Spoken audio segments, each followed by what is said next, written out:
तो मामला है 5 जून 2023 का। मुंबई में मौजूद आकाशदीप अपार्टमेंट बिल्डिंग के अंदर कुछ लोगों को बदबू आना शुरू होती है। धीरे धीरे करके ये बदबू बढ़ने लगी है और सबसे पहले तो उन लोगों ने यही बात सोची कि शायद उनके घर में कहीं कोई चूहा बिल्ली वगैरह मरा हुआ होगा। और जब लोगों ने अपना पूरा घर छान मारा तो उन्हें कुछ भी नहीं मिला। लेकिन धीरे धीरे जब आखिर में पता चलता है कि असल में यहाँ पर क्या हुआ था तो सबकी आंखें फटी की फटी रह गई। लेकिन क्या हुआ था यहाँ पर, असल में बदबू किस चीज की थी और आखिर में उन लोगों ने ऐसा क्या देख लिया था कि उनकी हालत खराब होने लगी थी। सब कुछ जानेंगे इस केस के बारे में इस वीडियो में। मुंबई के मीरा रोड इलाके में दिल्ली के श्रद्धा वॉलकर हत्याकांड जैसी वारदात को अंजाम दिया गया। मीरा रोड में महिला की हत्या के मामले में अब एक और बेहद अहम बड़ी खबर आ Getting in more details of the Mumbai murder case, terrifying details emerging in which the victim Saraswati was chopped and boiled by her partner. तो आज की स्टोरी होने वाली है मुंबई से, जहाँ पर एक बिल्डिंग थी। बिल्डिंग के 7th फ्लोर पर लगभग 4 अपार्टमेंट बने हुए थे और उन 4 अपार्टमेंट में रहने वाले लोगों को 5 जून 2023 को काफी गंदी बदबू आने लगती है। उन्हें कोई अंदाजा भी नहीं था कि बदबू कहाँ से आ रही है। तो सबसे पहले वहाँ पर मौजूद लोगों ने यही अंदाजा लगाया कि शायद हमारे घर के अंदर कोई जानवर वगैरह मरा हुआ होगा। हो सकता है कि किसी चूहे की मौत हो गई होगी और एक जगह पड़ा पड़ा वो कहीं पर सड़ रहा होगा। तो 7th फ्लोर पर रहने वाले उन सभी लोगों ने पहले तो इस बात पर ध्यान नहीं दिया, लेकिन जैसे ही 6 तारीख आई तो ये बदबू काफी ज्यादा बढ़ गई और वहां पर रहने वाले उन लोगों ने ये डिसाइड किया कि हम अपने घरों की सफाई करेंगे, नहीं तो ये बदबू यहाँ पर हमारा रहना काफी ज्यादा मुश्किल कर देगी।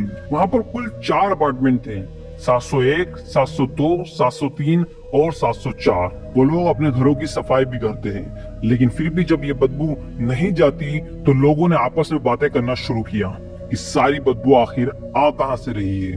और 701 वाले ने 702 से पूछा, 702 वाले ने 703 से पूछा और 703 वाला जब 1 और 2 से पूछ लेता है तो वो सोचता है कि चलो 704 वाले से जाकर बात करते हैं। लेकिन जब वो वहां पर पहुंचा तो 704 वाले ने अपना दरवाजा खोला ही नहीं।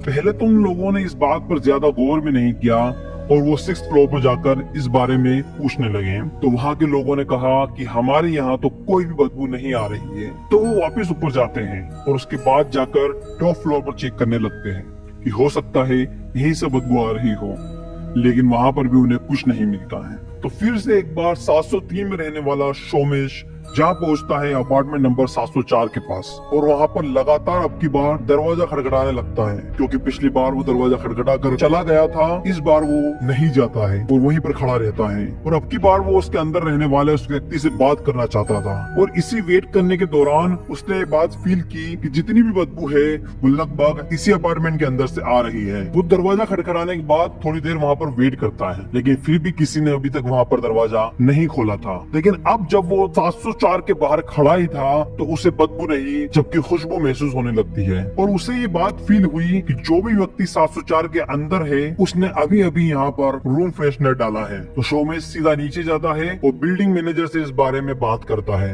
और कहता है कि सर, हमारे फ्लोर पर काफी ज्यादा बदबू आ रही है और प्लीज इस बात का कोई सोल्यूशन कीजिए। लेकिन टाइम बीतता है और इस बात का अभी तक कोई भी सोल्यूशन नहीं होता है और वो बदबू और ज्यादा बढ़ने लगती है। लेकिन सोमेश ने अब तक ये बात सोच ली थी, जो भी इस घर के अंदर रहता है वो उसके साथ बात करेगा और उसके अपार्टमेंट की सफाई के बारे में उसे कहेगा। अपार्टमेंट नंबर 704 में मनोज नाम का एक व्यक्ति रहता था और जब बाहर खड़ा होकर सोमेश इन सभी बातों के बारे में सोच रहा था कि तभी मनोज बाहर आता है। तो सोमेश मनोज से कहता है कि तुम्हारे अपार्टमेंट से काफी ज्यादा गंदी बदबू आ रही है और इस बदबू के कारण हमारे 7th फ्लोर पर पूरी तरह से ये बदबू फैल चुकी है। तो तुम इसका कोई जुगाड़ क्यों नहीं करते हो और तुम अपने अपार्टमेंट की कोई सफाई वगैरह कर लो यार, हो सकता है कि कोई जानवर अंदर मरा पड़ा हो। लेकिन मनोज ने कहा, अच्छा बदबू आ रही है, इस बारे में तो मुझे कुछ पता ही नहीं था। चलो मैं शाम को जैसे ही आऊंगा तो हम लोग यहाँ पर सफाई कर देंगे। और वो इतनी बात बोलते ही वहाँ से तुरंत निकल जाता है। सोमेश भी हक्का बक्का रह जाता है कि हम लोग बाहर रहकर इस बदबू से इतने ज्यादा परेशान है तो ये अपने पास ही इतनी सारी बदबू के साथ किस तरह जी लेता है, जरूर यहाँ पर किसी न किसी तरह की प्रॉब्लम है। तो उसने 701, 702 में रहने वाले लोगों से भी इस बारे में बात की और वो तीनों ही जा पहुँचते हैं बिल्डिंग मैनेजर के पास। और जब इन तीनों ने मिलकर डिस्कस किया तो उन्हें याद आया कि दिल्ली में कुछ दिन पहले एक हादसा हुआ था जहाँ पर एक बंदे ने एक लड़की को बड़े ही बुरे तरीके से काट कर फ्रीज में सेट कर दिया था। और हो सकता है वही मामला हमारे यहाँ पर भी हो, क्योंकि 704 में रहने वाला मनोज और उसकी पत्नी सरस्वती ये दोनों ही काफी ज्यादा अजीब है, क्योंकि 7th फ्लोर पर कुल 4 अपार्टमेंट है। 701, 702, 703, 704 इन तीनों की आपस में बड़ी अच्छी बनती है, लेकिन 704 वाले मनोज की अगर बात की जाए तो वो बिल्कुल चुपचाप रहता है और उसकी वाइफ भी ज्यादा किसी के साथ नहीं होती। और हो सकता है वहाँ पर किसी न किसी तरह की कुछ प्रॉब्लम चल रही हो, और इसी बात को ध्यान में रखते हुए उन लोगों ने पुलिस के पास कॉल कर दिया। पुलिस बिल्डिंग मैनेजर के पास आई और बिल्डिंग मैनेजर उन्हें 704 के बाहर लेकर गया, और वहाँ पर आने वाली दुर्गंध को सुनकर पुलिस वालों को अंदाजा हो गया कि हो न हो अंदर किसी न किसी तरह की प्रॉब्लम चल रही है, क्योंकि इस तरह के वो पहले भी काफी सारे केस सॉल्व कर चुके हैं और वहाँ पर भी बिल्कुल इसी की सिमिलर बदबू आ रही थी। तो पुलिस ने वहाँ पर मौजूद लोगों की सहमति के साथ उस दरवाजे को तोड़ दिया। लेकिन जैसे ही दरवाजा तोड़कर वो लोग अंदर घुसते हैं तो पुलिस सबसे पहले तो रूम के अंदर जाती है, लेकिन जितनी स्पीड से वो लोग अंदर जाते हैं उतनी ही स्पीड से वापस बाहर आ जाते हैं, क्योंकि अंदर बहुत ज्यादा गंदी बदबू आ रही थी। पुलिस वाले बाहर आते हैं और रुमाल और मास्क लगाकर वापस अंदर जाते हैं। अंदर घुसते ही उन लोगों को पता चलता है कि सामने ही एक लकड़ी काटने वाली आरी पड़ी है, और इस चीज को देखते हुए पुलिस वालों को शक होना शुरू हो जाता है और वो लोग सबसे पहले उनके बेडरूम में जाते हैं, उसके बाद बाथरूम में जाते हैं, और इसी के साथ उन लोगों ने फ्रिज भी खोला। हो सकता है कि दिल्ली वाला हादसा यहाँ पर फिर से दोहराया गया हो, लेकिन इन सभी जगहों पर कुछ भी नहीं मिलता है। जिसके बाद आखिर में पुलिस जा पहुँचती है उनके किचन में, और किचन का हाल देखकर पुलिस वालों को पूरा मामला समझ में आने लगता है कि आखिरकार बदबू क्यों आ रही थी, क्योंकि वहाँ पर कुल 2 बाल्टियां और एक टब रखा हुआ था और उन सभी में खून भरा हुआ था। इसी के साथ उनके अंदर छोटे छोटे मांस के टुकड़े भी थे, लेकिन पुलिस को कोई अंदाजा नहीं था कि आखिर ये मांस के टुकड़े किस चीज के हैं, और उन लोगों ने यही अंदाजा लगाया कि यहाँ पर कोई ना कोई गलत काम चल रहा है। लेकिन कुछ लोगों का अंदाजा ये भी था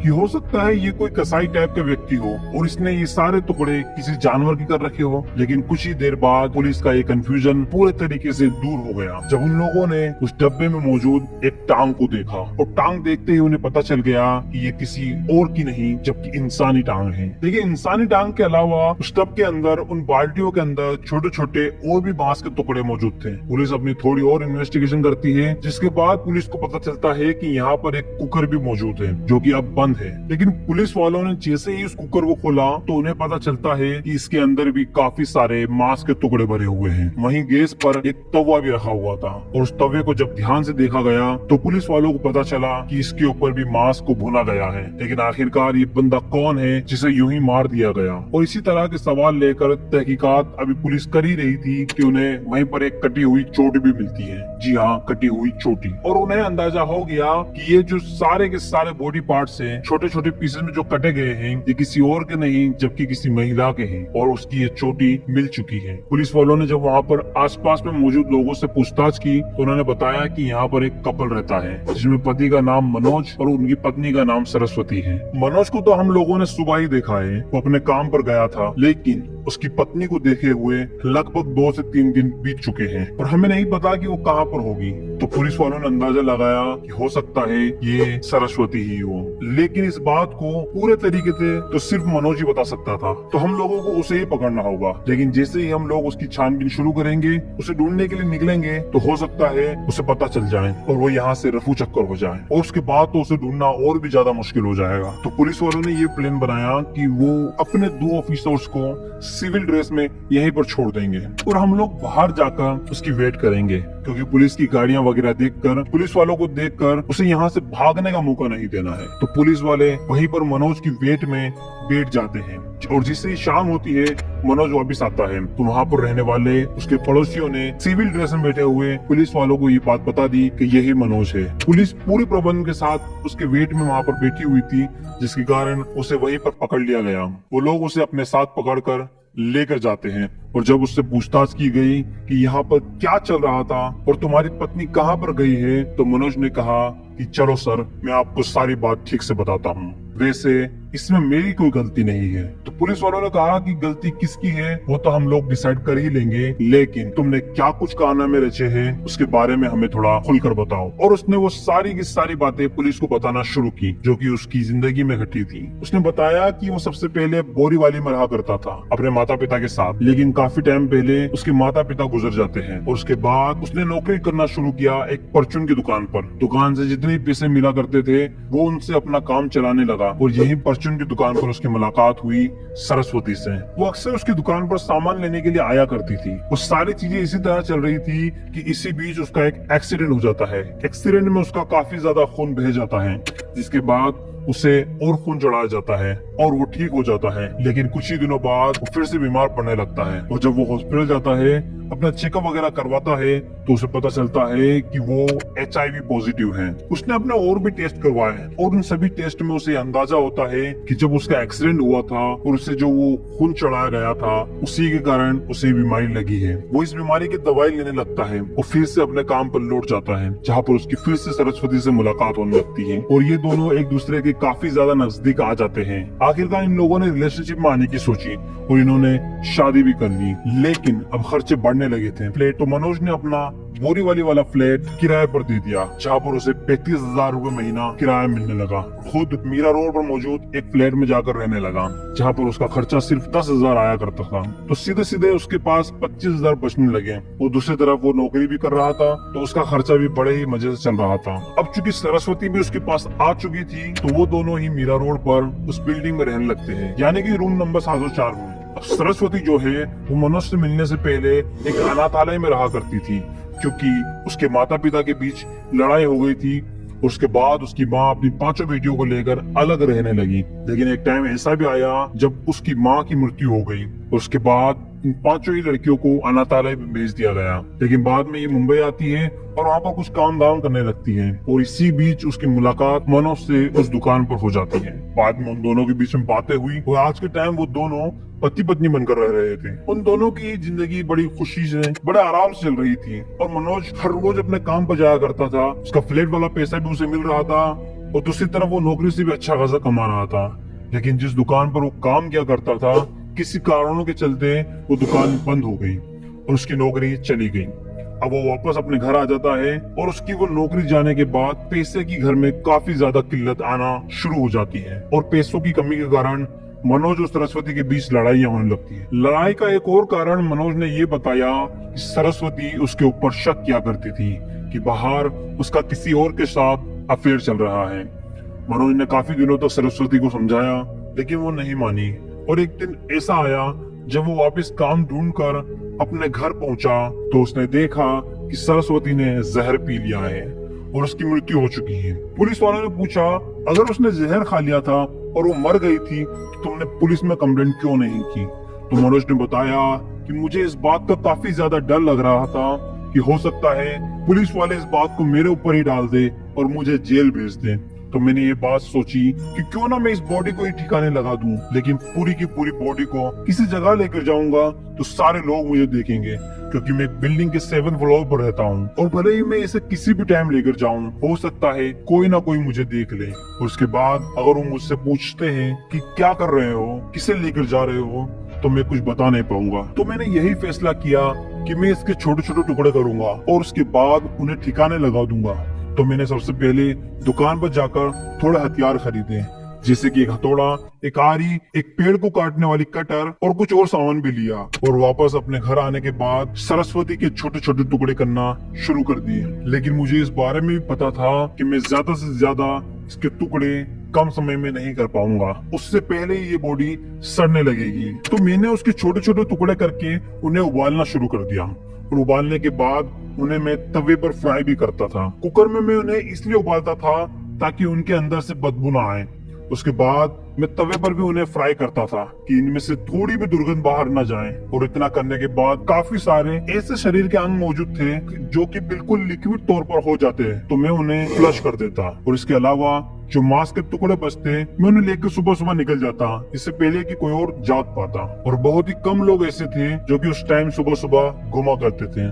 तो मैं उन छोटे छोटे टुकड़ों को उठाकर बाहर ले जाकर कुत्तों के सामने डाल देता। पिछले काफी दिनों से सोसाइटी में रहने वाले लोग भी इस बात को लेकर काफी ज्यादा कंफ्यूजन में थे कि ये कुत्ते जो कि हर रोज हमारी वेट किया करते थे रोटी खाने के लिए, आजकल हमारी रोटी सूंघते भी नहीं है। आखिर में इसका कारण क्या है? तो उसका कारण ये था कि मनोज हर रोज अपनी वाइफ सरस्वती की बॉडी के छोटे छोटे टुकड़े करके उन्हें उबाल कर तवे पर फ्राई करने के बाद उन्हें कुत्तों को डाल देता था। और कुत्तों का अगर एक बार पेट भर जाए तो उन्हें और क्या ही चाहिए। लेकिन पुलिस वालों को उसकी इन बातों पर विश्वास नहीं था और पुलिस वालों को अंदाजा यही था कि हो ना हो इसने ही चाकू वगैरह मारकर सरस्वती की हत्या की होगी।